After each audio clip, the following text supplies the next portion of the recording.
Welcome to the Slop Temple. We pray this video helps. You start by stopping Apache in the Xampp control panel. This prevents partial restarts and locks. Next, check which process uses port 80 and 443 with netstat so you know why Apache fails.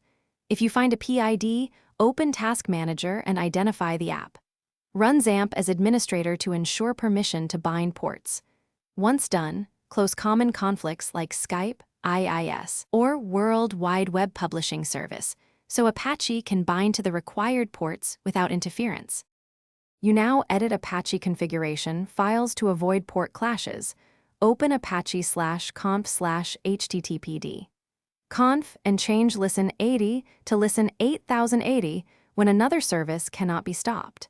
Then edit apache/conf/extra/httpdssl. Conf to change listen 443 to 8443 and update server name to localhost 8443 so SSL works.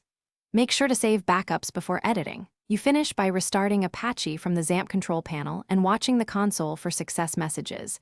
If it fails, open apache/log/error. Log to read exact errors which tell you what to fix next.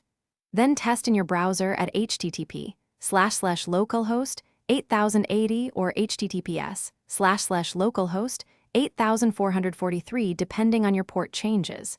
If problems persist, make sure required Visual C++ redistributables are installed or run Xampp installer repair. One troubleshooting tip: if logs show permission or module load errors, run Xampp as administrator and confirm antivirus or Windows Defender isn't blocking files.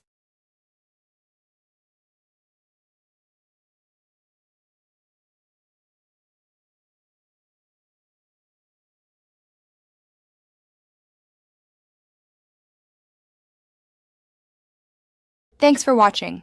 Consider subscribing if we helped you.